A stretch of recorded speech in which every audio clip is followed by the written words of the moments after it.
day, everyone. This is Juanita Kapp from South Africa. Welcome to another session of Meticulous Moments, where we facilitate community upliftment through leadership development. And today we have an amazing guest, Graham Kavanagh. I hope I pronounced that correctly. And he is an You instructor, have. a specialist exercise instructor level 4, and he specializes in lower back pain. Welcome to the show, Graham. Thank you so much for being here. Thank you for having me, Juanita. Lovely to speak to you. Brilliant. Yes. So let's go. Let's go. Okay. Tell us your Um, backstory.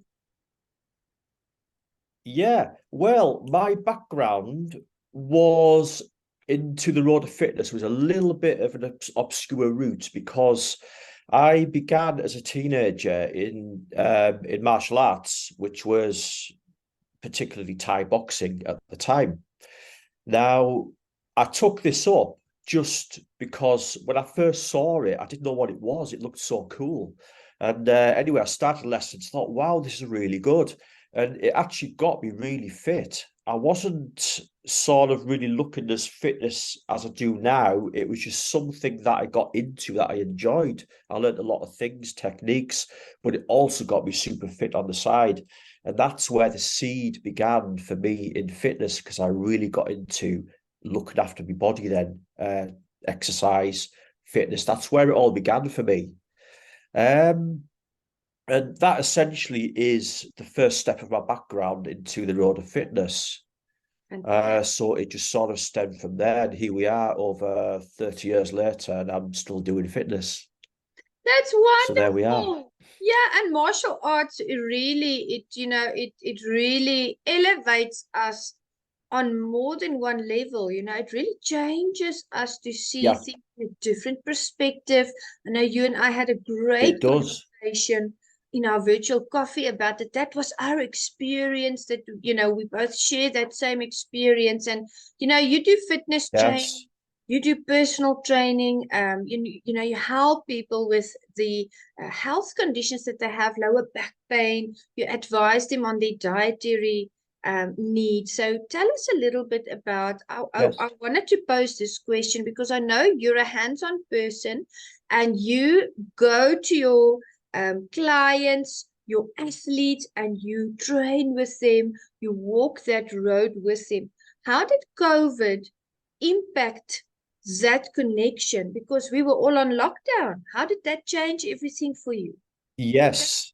Yes, that was a very strange period because at the time I didn't watch the news. I still don't watch the news, right? I just find watching the news depressing. I just don't watch it. I don't know half what's going on out there. And I just heard somebody talk about lockdown. And I thought, oh, right, okay. Then one of my clients started talking about COVID. COVID. Oh, we've got to be really careful because I was in a flat at the time doing a session. And I thought, COVID. Oh, so I put the news on, and I thought, oh, right, this is like some kind of contagious disease kind of thing. What I didn't know anything about it, and then I lost that particular client because she was so panicking, worrying, and that was before lockdown. That was just a couple of weeks before lockdown, and she moved away from my city anyway, to be with the family at that time. Yeah. So I thought, oh, lockdown. And then what happened was things changed. It was very hard to hang on to customers. It was very hard to keep going.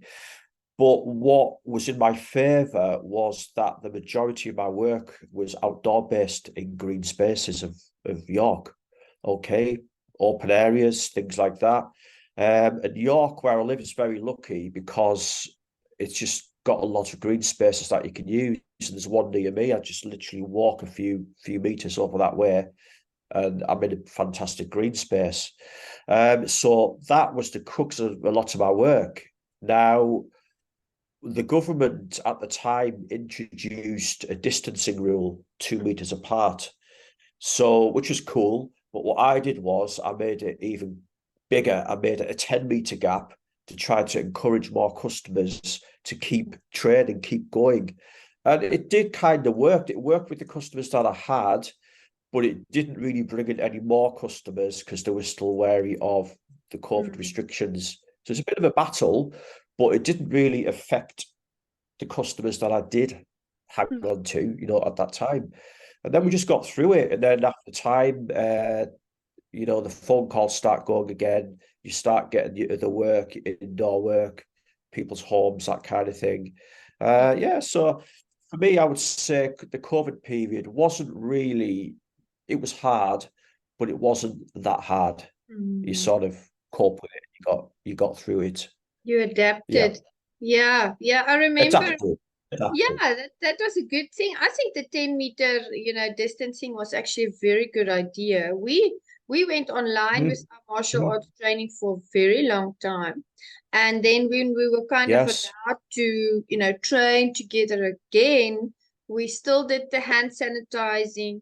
And oh my goodness, I just Yes. could not get used to doing martial arts with that mask. I tried so many different types of masks. Oh, yes. It was Yeah. horrible. Yeah. Yeah, Yeah.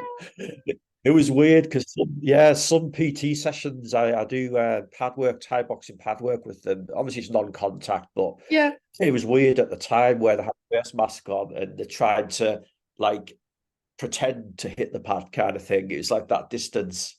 yeah. Uh, but yes, it was horrible, horrible. But even now, I still carry hand sanitizer. I've Mm, got that habit. I carry it in my bag, and every good. session with clients now outdoors, I say, "Give me your hands." Spray them. They go, okay, So I still carry hand sanitizer. It's a good habit to get It into. is. So Yeah. yeah, Yeah, yeah, I yeah. do the same when I travel. I mean, I traveled earlier this year, last year, December, I went to the States and then again in March. But I still have that habit of the hand sanitizer, I think it's a good thing. I think in the long run, Yes, it's a good thing. The world has definitely changed, yes. right? We're not just in our physical Oh space, yeah, just online. We're kind of hybrid now, which is good. I think as yeah, a race, yeah, we are yeah. evolving. Yeah, yeah. Yeah, exactly. Like Zoom, I do a lot of Zoom calls. I've got some coming up next week. It's part of what I do. My consultations for fitness nearly always begin with a Zoom call. Oh, Nearly good. always. Yeah. If it's not that, it's a telephone call, and then we arrange to meet up in person. And it's a good way to do it as well because it saves time. Mm. I don't have to go anywhere to Logistics. consult somebody to, Yeah. somebody to consult, ask questions or, whatever. I can ask them questions. It's very convenient for both parties. And the only time we meet up essentially is for the actual session where that's all pre-arranged. So That's it it. works really well. It Yeah, does. It yeah, really does. well. I want to delve Mm, into your expertise. I want us to talk about, the topics and the themes that you are working with out there to assist people to have a better quality of life. right, And I know we talked right. about industry myths, I know we talked about belly fat, we talked about lower back pain, we talked Yeah, about diet. Will you enlighten us on some of the yes. wonderful lessons you've learned along the way about these topics? Yeah, that's an interesting question. Yeah, I would say I've learned a lot over the years. In the early days, you used to kind of think you knew it all, right? Yeah, that's it. You're a PT, right? That's it. I know everything. Okay, blah blah blah. Um, but when I got into the health conditions and the higher levels up, I suddenly realised, I don't actually know everything. There's a lot more to learn. Yeah. And it's like when we were talking about fat loss the other day, Yeah. it is such a massive topic. It really is. There's so many avenues run off it that can blend into other things, and it's so difficult to condense it into a quick conversation. There's so much going on with it. Same with back pain and health conditions. But yeah, I've learned a lot, and one of my biggest learning curves was people. I Mm-hmm. learned about people.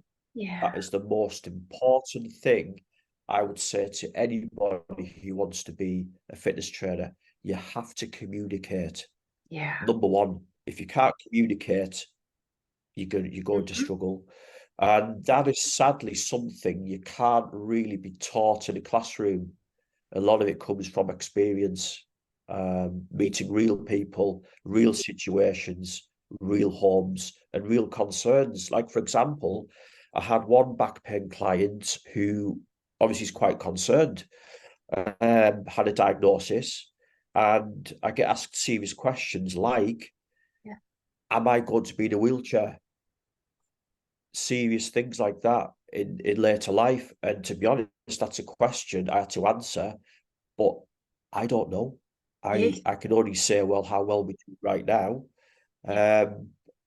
I mean, anything could happen to anybody at any time, essentially. But you have to sort of give that comfort blanket to reassure them that what we're doing is the right path. Yes, Mm. we're making progress. And you have to build a positive out of that. Mm. Yeah, so there's a lot of things I've learned over the years that I'm still learning now. I Yeah. always say the day I hang up my tracksuit is the day I say I know everything, and I'm not hanging up my tracksuit. I've got None of so us. much to learn, even. Yeah, Yeah. so Yeah. much to learn. It's mind blowing. I mean, even now I sort of look at my manuals, I look at all my notes. I've got reams of paper like this, Yeah. all from the qualification days going back years. I get them out, I'll read them, I'll cross-reference things. I'll think, oh, that's interesting. I'll use that on this next session. Oh, I forgot about that. I'll relearn that. There's so much goes in, Yeah. but so much goes out, and you got to keep it there.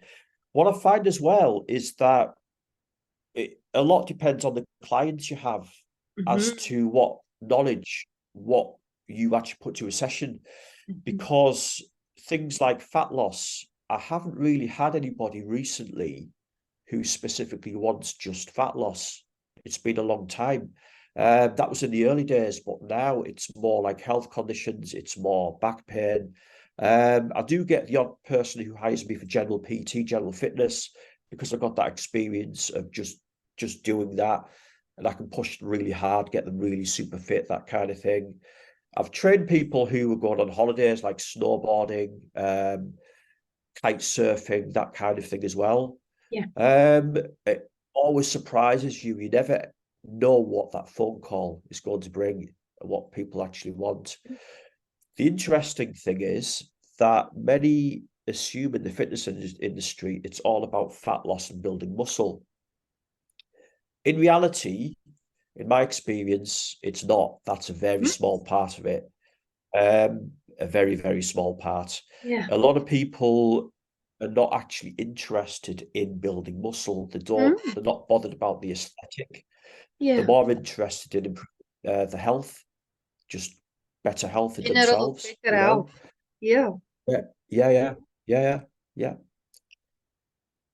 Cool. That's true. That's true because I guess the focus has changed for a lot of people.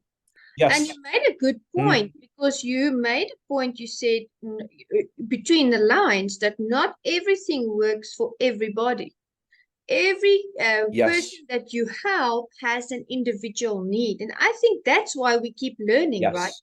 Because everybody that we Yes. meet, they are unique and they bring a new Yeah. substance to our lives and they bring a new kind of wisdom that we learn and lessons. And I think Yeah. the industry has changed in a positive way because now after COVID, always before, but more so now, people really take their health seriously. They've seen the Mm, worst of it, they've lost family members, and they're really giving mm, attention to their health now. So, back pain, I mean, mm, let's talk a little bit about back pain. Back pain can be a series of things, it can be an injury that you sustain from martial mm. arts, it can be bad posture, it can be Yes. stress or anxiety. What is your take on back pain? Yes. What people should look for? Yeah. Back pain is, again, it's a huge area, and I try to sort of keep it really, really simple now. Basically speaking, the starting point with low back pain is to know exactly what classification of back Mm. pain a person is in. Yeah. Okay, there are official classifications of that. Now, the largest group of people with back pain fall into what is known as the non-specific category. What that means is, this confuses people. People say, oh, it's not non-specific. I'm hurt and I've got a pain. No, what it actually means is non-specific. It simply means from the medical point of view, there's no diagnosis. That's not to say there's no pain there. Clearly, there is pain there. It just means there's no specific spinal pathology. There's no definitive diagnosis from like a scan or an medical examination to state, yes, that's what's causing it. That's what's causing it. So non-specific covers a wide spectrum, which is why we now have exercise. Last few years has been huge leaps in research in low back pain. And this is one of the reasons why exercise is now the recommended pathway, as to call it, for managing and hopefully improving low back pain. Because there's patterns with non-specific. When there's no specific diagnosis, there's a pattern, and that pattern is usually lack of physical activity and lifestyle factors. So they both work hand in hand, activity and lifestyle factors. Lifestyle factors, it's huge. It could be anything. And this is the reason why I have to do an assessment with every new client. And that assessment varies. It can be 3-4 minutes. It can be longer. It could be 20-30 minutes. Depends on the severity, what they are like when they're with me physically. Can they get onto the ground? Can they stand up? You get other people with back pain. They know they just need exercise and they are pretty able-bodied. So I'll do a quick few checks with them. I know what they can and can't do, and we get straight to an exercise session. I've actually got back pain clients who are fitter, physically fitter than somebody without back pain. It sometimes works like that. They just sort of know they have the back pain, but they know the exercise helps. But physically, they've got the aggravation, but physically able, they can do things. And then you can have the other end of the spectrum, where there may be a specific medical diagnosis and the clearance has been given to exercise to improve the condition. It could be post-surgery, it could be anything. And also you can get more severe levels of pain where you need to be more in depth with the exercises that you're doing. There can be muscle imbalances. It could involve stretching, rebalancing muscles, all these kinds of things. So yeah, there is a lot to it, and you really got to have a simple process, a simplified mind when you approach it. You just can't walk in there with a manual, be prepared for everything, because it just doesn't work like that. What I find is that people don't usually fit in with manuals. It's the real people, the real individuals. So it's each individual to their own, each individual to their own. Yes. So it's a very interesting topic. I was thinking, when you talked about movement, that's a very important point that you made, because our bodies have been designed to move. And we are living in a time where we technically sit down a lot. We sit down in front of our computer, we sit driving for hours. Yes. It can also cause back pain. Yes. So always make sure that you don't, kind of overthink a situation when you do get the back pain. Think about having awareness of your body. How many hours did you sit today? Absolutely. Did you take a walk to get that blood flow going? How many hours did you drive? Did you take breaks and stop at the petrol stations or the garages or the gas stations to stretch your legs? Look after your body. And I made this mistake the other day, Graham, actually for a while now. I took my Mahindra truck and I would take my backpack with me to town. But I wouldn't put it on the seat next to me, because I live in a dangerous country. Our crime rate is like 5 times higher than the rest of the world. So I would take my backpack and I would put it behind me, behind my seat at the back of the truck. And then I would go to town. But I would put heavy things in there. My laptop's in there, my hard drives are in there, my wallet is in there, lots of things. So it's quite heavy. And then I realized the other day I have such sharp pain right under I'd say my shoulder here, but it was like bothering me. And I kept thinking, did I do an exercise wrong? Was it a move at training or was it during sparring or jiu-jitsu? How did I hurt this muscle? I couldn't for the life of me. And it's not in a place that when you stretch it, you can feel the stretch. I actually had to rub that. It was like a knot. And then I sat and I thought to Right. myself, how have I been treating my body? And I remembered thinking, and then I thought, oh, it's every time I turn back to pull up this heavy backpack, I'm hurting that muscle Yeah. where I can just get out, Yeah. go through the other Yeah. door, Yeah. lean forward, and pull it out. And sometimes you just need that awareness, and we'll get to the answer, to stop doing those negative things, Exactly. Yeah. not suffer. Yeah, exactly. Yeah. Yeah. Yeah. Backpacks notorious. I mean, even when I was at school, how many children carry a one shoulder big heavy bag? Yeah, All these little things can add up over time into something else. that's it. So there was always that rule that, oh, it's got two straps, use them, Both. or lift on safely. Yeah, but nobody ever did. Um, yeah, so it's very, very interesting topic. And what you have, which really interests me, is you can get somebody with back pain. Now, Mm. I've got really bad back pain, I'm on medication from the doctor, all this kind of thing. Now, when you look at them, they could be grossly overweight. Oh, Now, you can get the knock-on effect because obesity yeah. would pull your spine, the anterior of your spine will pull it anteriorly Oh, forwards, which could put the yeah. burden on the lower back. So imagine your head is on here, your legs are here. If you're heavy around here, you can get that pull when you're walking. It can affect the way people walk. It can affect the way they stand, the way they sit down. There's so much involved. And equally, obese conditions, as an example, often come with other health conditions like Mhm. mobility issues. Yeah. That's not so much a health condition, but a physical disability, for want of a better Yeah. word. And as well, you can get diabetes complications. Yes. The whole thing that knock-on effect. So in a situation like that, you then got to prioritize, well, how am I going to help this person?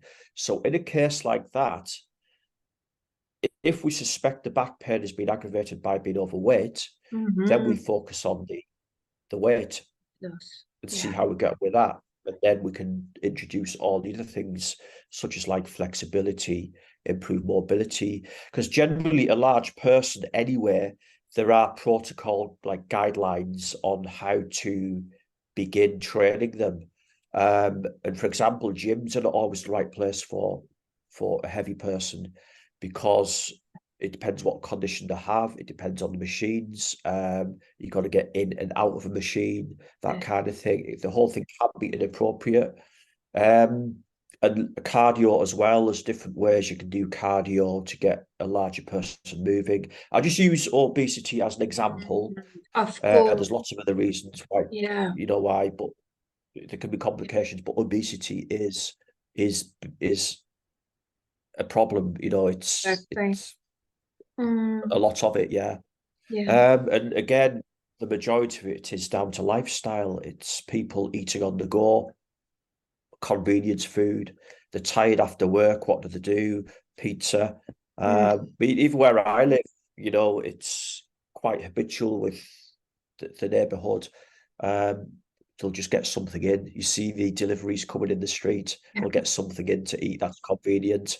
Easy. But in actual fact, what I always say to people is the time it takes you to make an order and wait for your delivery, you probably could have cooked something at home in 10 minutes from Mm. scratch. Something healthy. In all Yeah. honesty, you Yeah. could have something a little bit healthier and possibly cheaper, probably a lot cheaper.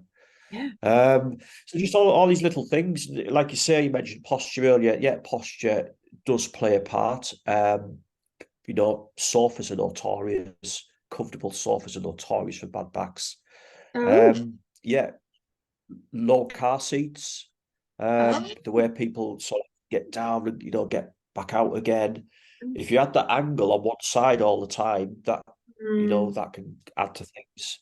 And these are all what would fall into possible factors for non-specific low back pain, because there's no specific medical reason why they should have back pain. yeah. So that's why an exercise instructor like myself, who would do back pain, that's what we have to look at. We look at the lifestyle as well, build a bigger picture during the consultation, and then we work out the program of exercise that's going to be appropriate for them, Yeah, I So, like and again, you've got, it's a deep deep subject. dive.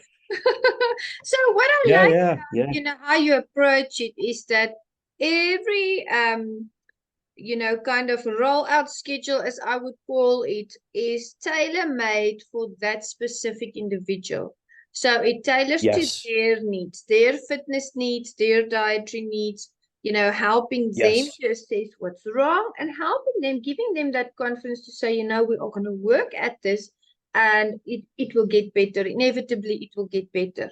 Now, I've seen a lot of Mm, people out there, they have successfully lost that weight. They want to lose more fat and they want to build mm, the muscle, but they struggle in certain mm, areas of their body because I believe mm. there was a time in fitness history where everybody believed that if you target one area, you are going to lose fat in that one area. And I saw a video the other day Mm, where people said, you don't mm. lose the just fat in that one area. When you lose fat, you lose it all over your body. It's kind of a Correct, combined thing. correct. So Yeah, what do we say to our yeah, athletes out there that have lost their weight, they've built the muscle, but they're still struggling with a certain area? And lots of the time, it's belly fat yeah, that kind of sticks. So yeah, what advice yeah. do we give them? This, right, again, it can be complicated, but I'll try to keep it simple. Yeah, you can get situations like this where they've lost the fat, but there's a stubborn bit won't go. They've lost the weight, everything like that. Now, you can't have them continuing to lose weight at a fast pace, so to speak, because that could affect muscle. Okay, that could affect muscle as well. So what you got to do is basically you got to keep the activity there, keep doing what you're doing, enjoy what you're doing, pick an exercise that you enjoy or a sport you enjoy. I'll get to that in a minute, of reason why. But yeah, basically, and again, it's a difficult one without knowing an individual, but general advice is to keep the activity there. You're eating right, the fact that you've lost all that weight as well, but there's a stubborn bit there that's not going to go. At some point, it Yeah. has to go Mhm. by doing what you're doing at some point. But equally, some of it can be down to, I was reading just this morning about genetics as well, genetics and fat loss as well. And that's another massive topic. A lot of research in the area. But getting back to trying to give you a specific answer, you've lost the weight, there's a stubborn bit left, it's on the belly, you can't get rid of it. What do you do? My advice would be keep to the balanced diet, keep doing what you're doing. You've got to eat, no point starving yourself, because anybody goes into starvation mode. Yeah, you might lose the extra fat that way, but when you That's eat, true. you put it back on again. You've got to maintain a balance with what they call energy equation. Negative, like when you lose weight, you've got the negative energy balance, okay? Yeah. But that's variable with activity and what you're consuming. So, for example, if you got to that level and you've got that bit of belly fat you just can't get rid of, I would be looking at what the person is doing for exercise. Maybe Mm. they need to switch it up a little bit more, do different exercises, incorporating the whole body a bit more. Because exercises vary as well. You can get isolation exercises like a bicep curl. That will Yeah. do absolutely nothing for weight loss. It just won't. Yeah. Whereas a burpee might, going for a Mm-hmm. jog might, or a brisk walk might. Yeah. And it's one of those situations I can't give a specific answer to that without the individual, because there could be other factors in the background that I don't know about. So yeah, it's again, these are common problems. You get like skinny fat situations, as they call it, skinny fat, where they've lost the weight, and but what do I do? I don't want to lose any muscle and things like this. But I would say you've got to keep it balanced. Certainly don't stop what you do, but it could be something has to be manipulated. It Mm. could maybe be dietary, even. It could be a dietary thing where maybe you might have to start upping calories more to give you that more energy to work out more, Yeah, which may kickstart something, if that makes sense. that does. Yeah, there's lots of different avenues here. It's a very interesting question. It's very interesting. And then you've also got a situation where you could be eating perfectly fine. You've got it right with the calories you're doing, but Yeah. maybe exercise needs to go that little bit up a little bit, Mm. and Just that start. little tweak. Because going back to his, yeah, yeah, like going back to Thai boxing, this is why I'm an advocate for pad work for fat loss, because it's Hmm. high intensity, right? Now, yes, you can burn fat with moderate intensity and high intensity, okay? Now, when I did pad work myself, there was no issue with fat loss. It just happened, Yeah, it and melts off. everything melted. It was just there. And this is what I mean when I talk about like exercise and quality of exercise, because if you're doing things right, generally, there's less chance of there being an issue Mhm. with fat loss. When people say, "Oh, I'm eating right, I'm exercising right, I've got this belly around me, I can't get rid of it." My first response is, "Well, your nutrition isn't on point, and neither is your exercise. There's one of them Yeah, isn't quite right, and that right. needs to be looked at Yeah, to see what we need to do about that." It could be maybe your body needs to eat a little bit more. It could be maybe you're overeating a little bit again. It could be your exercise has lacked a little bit. You've lost the weight, but you dropped off the exercise a little bit. It yeah. could be you need more exercise. But it's as simple as that. There's nothing ultra complicated about it. It's just a case of looking at what's happening right now, getting Identify. that advice, and yeah, and keep it balanced, diet and Yeah, exercise. yeah. I think that's the best advice I could give right now on that. Mm, I could probably delve deeper into that, yeah. but No, yeah. I, So I does I that make agree with sense? that. I do. I Yeah. watch a lot of, videos on that. I read a lot on it as well. Some articles say Mm. it's the bad posture that can make it look like it's protruding more. Some articles Could say, be. do more on your Yeah. core. Mm. Your core has to be stronger. Yeah.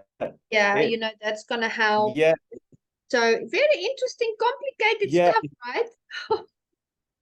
Yeah. It. Yeah. And honestly, there's no kind of with a lot of things like fat loss, there's basic principles of how the body works, which Yeah. is how we know how to lose fat. But when you've got a stubborn bit around the belly, it's usually it can only be one of two things: activity and what you consume, and Mm. they are variable. Yeah. And if it's still there, then I'd be thinking, well, maybe we need to switch something up. Like in myself now, I'm carrying a little bit around my belly simply because I haven't worked out properly for a while because I've been that busy. And I'm trying Indeed. to now get my training back on track. Now I've got a little bit around here. It's not much, but I Yeah. know it's there. And I know in myself, I know what I've got to do with it. Hmm. I've got to look at my diet because I do delve, if I get stressed, I Yeah. do tend to like a chocolate bar every now and then or a cheesecake. It's not often, but that's my treat. Yeah. Now, if I'm doing that 3, 4 times a week, I'm thinking, right, I need to tweak that. And I also know my training needs to get back on track. Hmm. And then I know that will go. I know that. And that's kind of what I'm trying to give the advice on, is that if it's still there and people say, oh, I'm eating right, I'm training right, well, I would say, well, perhaps not. Maybe something needs to be looked at and tweaked. Mm-hmm. Perhaps keep a food diary, write down everything you eat. That's the first golden rule. 7-day food diary, even a 2-week food diary. Write down everything you consume if with the calories if you can. Mm-hmm. That diary can then be analysed, and then we can work out exactly what you're consuming and estimate what your calorific needs are. Yeah. And then that's how you can work out where if the deficit is there, or if you're overeating or undereating, or if it's balanced. There's all these things involved. It's it's a very interesting topic. It really is. You It could talk is for hours on it, days on end about it. Really. one. Yeah. So very interesting. Yeah. Yeah. Let's talk about the diet. I wanna specifically let's talk specifically about carbs, and let's talk specifically about protein, because protein, you need Okay. protein in every cell of your body. Yes. Are we Yes. getting in enough protein? Your brain needs protein. Every cell in your body needs protein. How do we take that in? Protein shakes, Right. other forms. Right. Protein shakes are another topic I could talk about all day, right? I'm trying to not get sidetracked, but I'll touch on it in a bit. Right, yes, this is very simple, right? This is as simple as people want to make it. Nutrition is actually very, very simple, but the problem is people try to overcomplicate it. Okay, they start measuring everything out.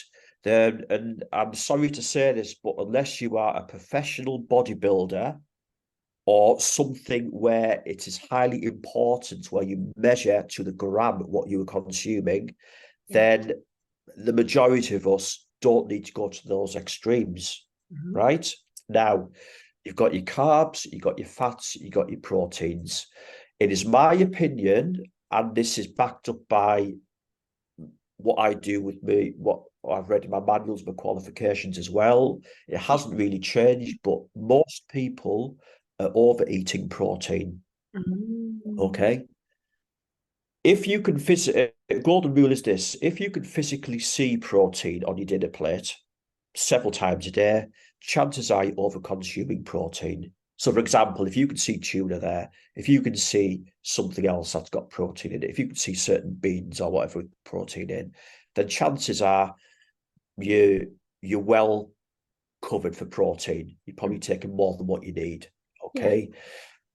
15% of your diet, of your daily intake, protein is a good number.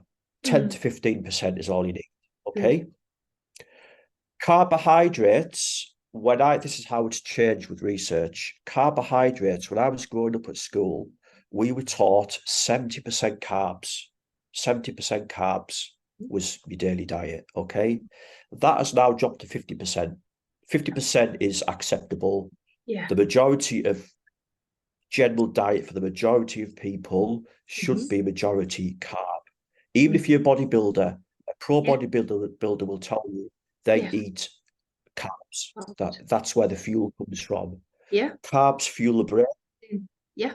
Carbs are your energy, essentially. Fat, you're looking probably around maybe, so just say you got 50% Carbs. carbs, you got 50. 50% carbs and 15% protein. That takes you to 65%. So the rest of it can only be made up with fat. Okay. Yeah. Fat, there's lots of different types of fat. You need fat for your body. You need fat for your cells. You need fat for how the nerves transmit messages. You need fat for body insulation. You need fat around your internal organs to a certain extent Yeah. for protection.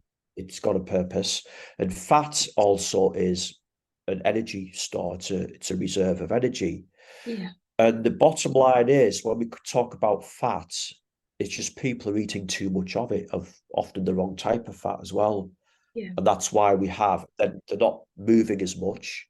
They're Yeah. at desks all day or Yes. whatever, or and that's where we have that imbalance of the higher levels of obesity and the higher dietary fat content, which is not good. That's what leads to health conditions, like heart disease, things like that. And it doesn't help diabetes either.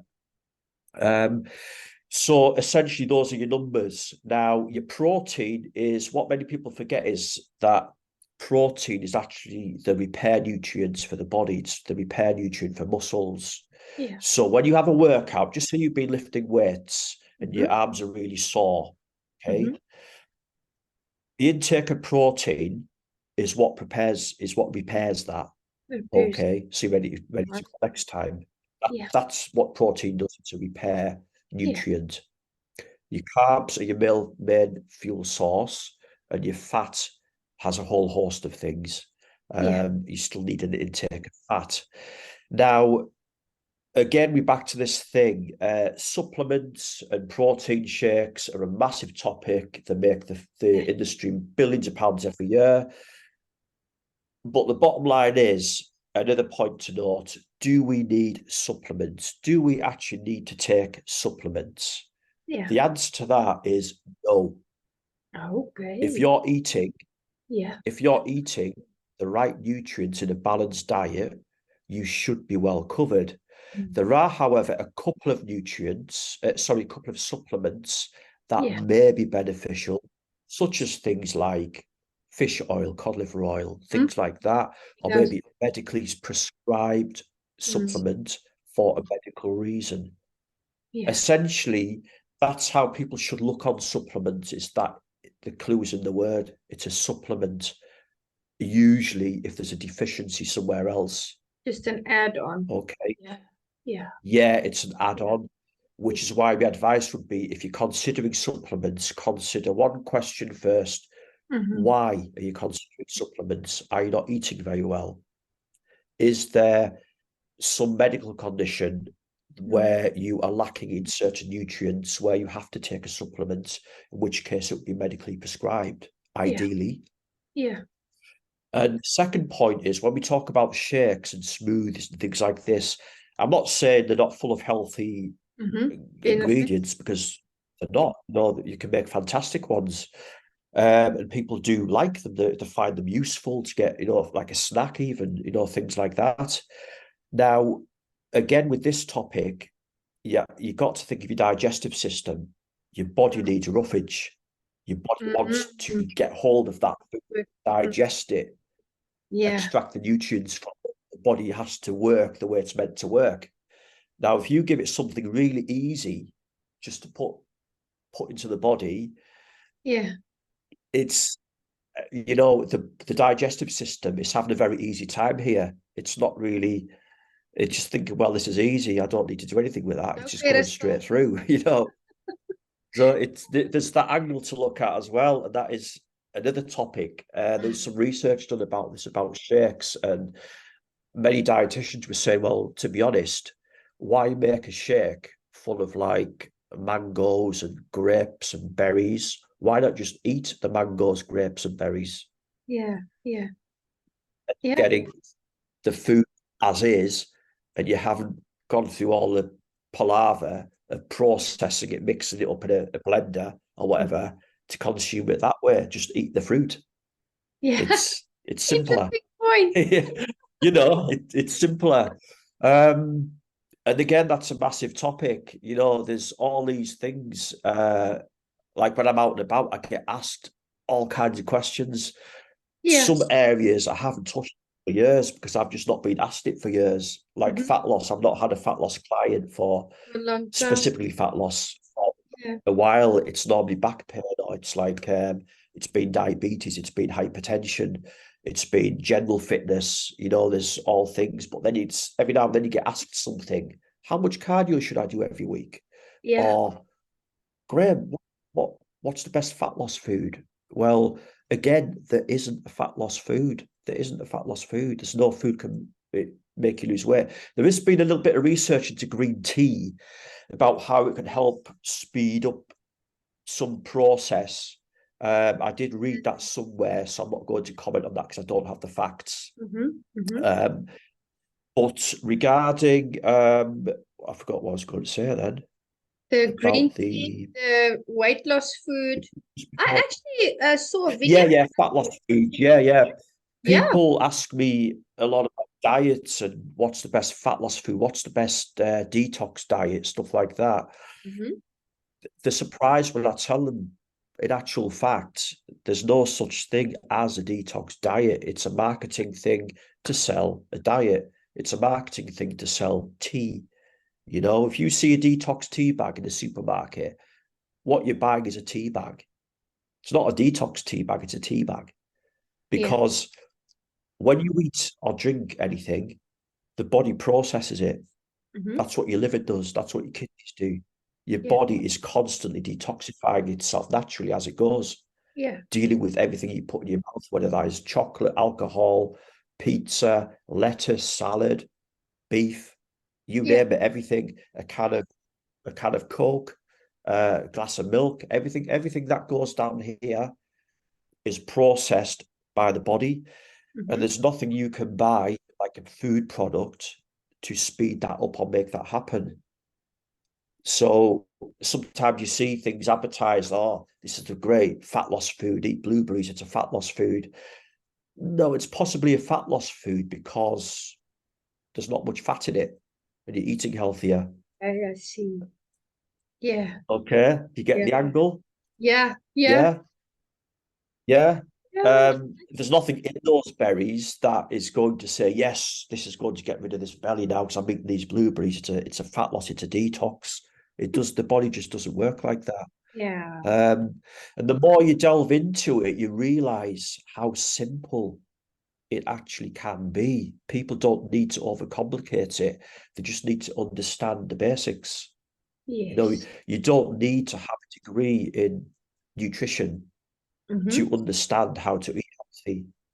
And the laughable thing is, when I ask my clients to write a food diary because they want to eat healthier, I'll say, okay, right, we'll do a 7-day food diary.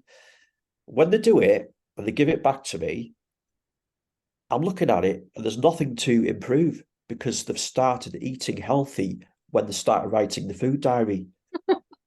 And I'm like, so you already knew how to eat healthy. Most people do, but they just kind of don't want to do it. They want to buy something that'll fix them in Yeah. like 10 minutes and Yeah. it just doesn't work. Or spend money you don't need to spend.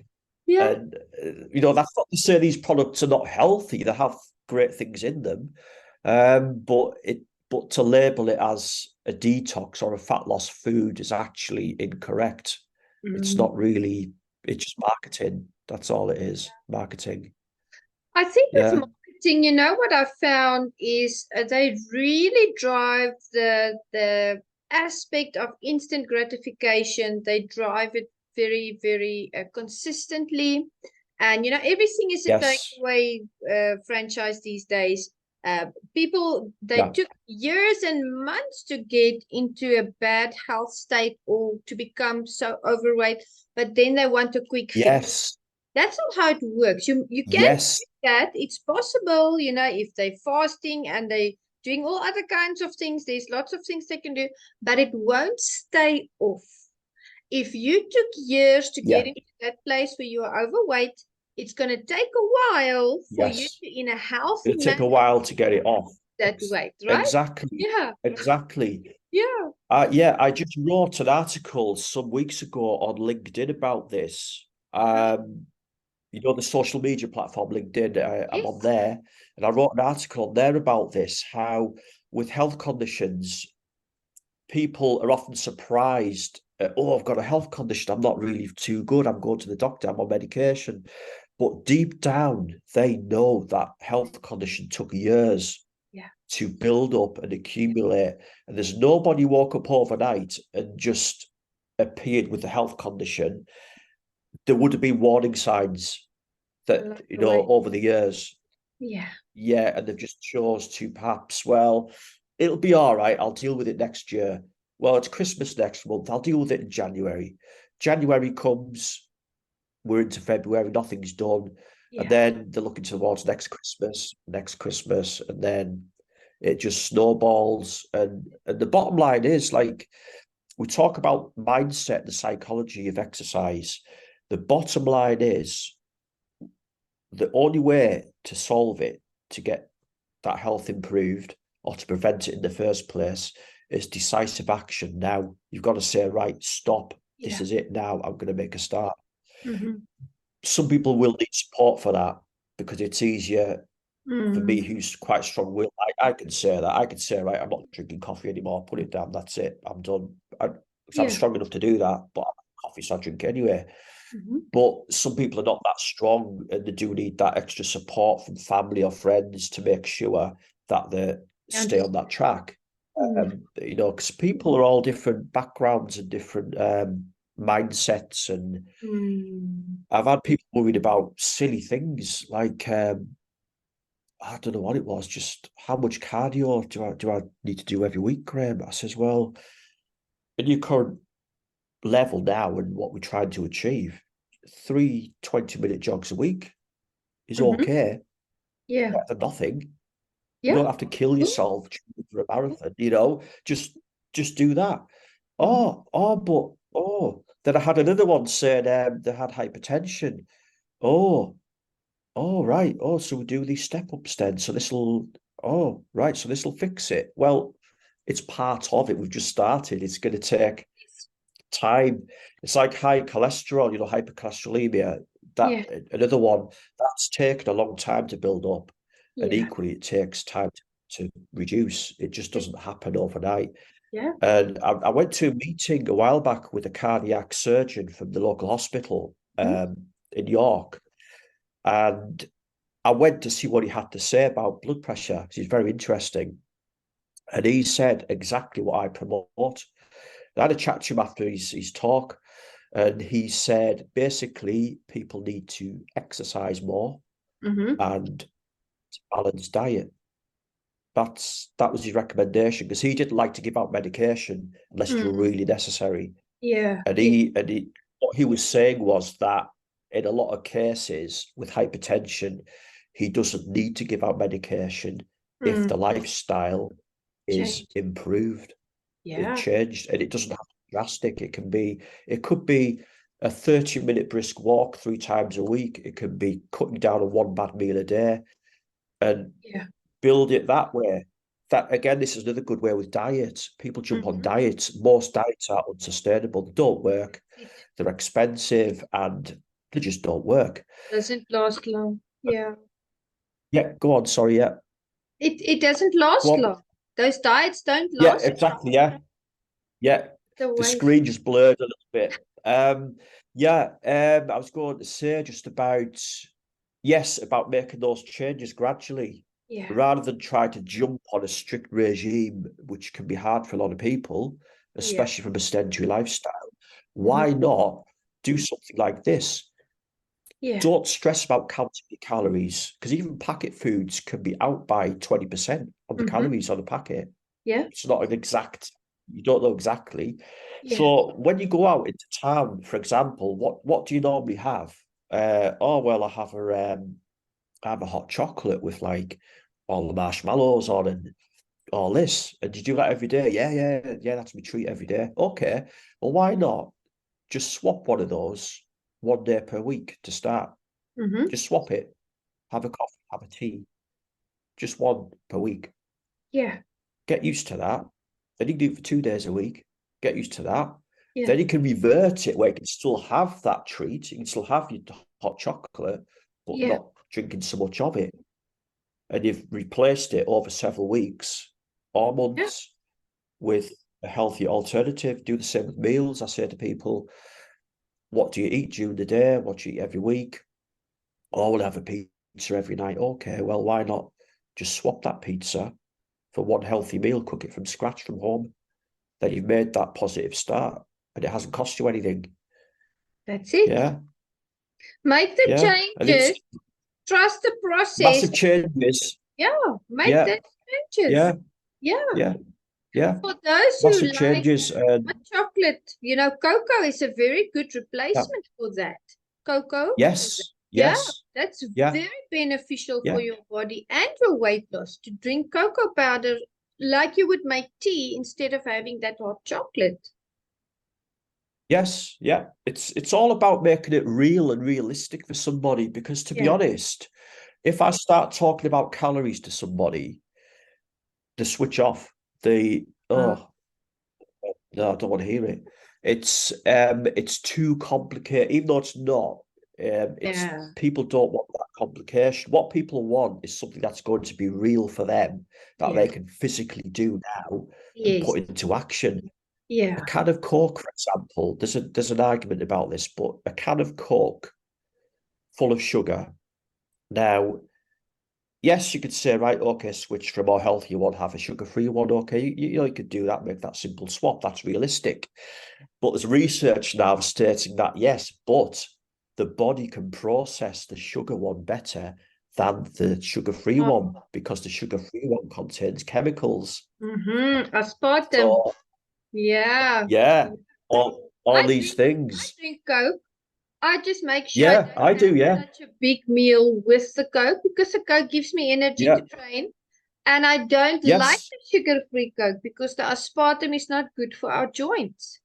yeah, So I don't yeah, like yeah. telling There's people lots to of drink sugar-free. I agree with you completely. yeah, yeah, yeah, yeah. I do. Yeah, there's a lot of things like I was reading about fats this morning, just as you do. I was reading an article about fats, and it's quite interesting because you've got people used to. I mean, I grew up thinking that margarine was better than butter. My mother used to Oh, buy margarine because oh, it's a yeah. healthy alternative, but margarine is actually heavily processed Oh, um, to make it sort of seem like a replicant of butter. But in yeah. many cases, you could be better off just eating the real butter, but less of it. There's Okay. an argument there. No, there's an Yeah. argument for Yeah. a, a good discussion there. Yeah. Um, and the bottom line is the take-home thing with fat loss, like belly fat. It's essentially, if like I said earlier, if you've lost all that weight and you're stuck with that bit there, it could just be it's taking longer to shift That's because it. there's a lot there. It's been there You for a know, the while. body, Hmm. yeah. And if the body is sorry, is burning that energy where Mm. it needs that energy, and just say you are still in that little calorific deficit, Yeah. it can only take it from it can only take it from the fat. Mm. It There's is gonna no, melt it's not away a at some point. It will. yeah. At some point, it's got to go, provided Mm. everything else is on point, such Mm. as your activity levels or your diet. Yeah. Like another point to note, fat loss as well is that it shocks people to know that we are burning fat now, just sitting here talking. Your body's always Oh, burning fat, wow. but it's such a low level. Like when you go to bed, you go to sleep, your body's still burning fat to some Okay. degree, but it's such a low level that it's not going to impact on any fat loss program, which is why there's the argument for exercise, because Yeah. exercise requires energy. When we use energy, the body needs to get it from somewhere to burn it. Yeah. So if you've got all those fat reserves, then at some point it's going to start using those fat reserves. And again, Good. there's another deep topic I could talk about regarding training and the where from glycogen and the fat crossover. But Mhm. that's another topic. Go off on a tangent Of somewhere. wisdom. Um, but Wealth of it, wisdom it here leads with one you. thing to another. Uh, Yeah. No, you've definitely been doing your research very well, Graham. Helping people out there, getting that knowledge. And I love a word that you used, and that's something I've been doing for years between the ministry and the marketplace. Because I knew in my yeah, mind I was going to move from the ministry to the marketplace at some point. You used the word yeah, cross-referencing, that yeah, phrase. And we mm, have to do that. And also another thing that I just thought about, the training regime that you had in your 20s and the diet that you had in your 20s is not going to work for you in your 30s and your 40s. That's why I said have that awareness of your body and yeah, read, own how you feel, own your yeah, mistakes, and make those changes, like you said, and then it will yeah. get better. Exactly. Yeah, exactly. It's all about adapting. And ironically, there's things I could do now that I couldn't do when I was 18. I can Awesome. run further. It's quite odd. When I was younger, I Get couldn't better run. as the age. Yeah, yeah, yeah. But it is a lot of truth in that. You listen to your body. Your body is the That's it. biggest indicator of what's going to work and what isn't. Some Yes. people like fat loss. Some people burn fat That's slower. Others, okay. it can be quicker. There's just a whole host of things in there. There can be genetic things like with health conditions, there can be genetics in there, muscle building, there can be genetics. You get people, I'm sorry to say this again, which will upset some people, but those who are trying to build muscle, I know plenty of people out there who are religiously training Yeah. on the heavy weights every day, right? Year in, Yeah. year out. They're like that. They haven't built Yeah. anything.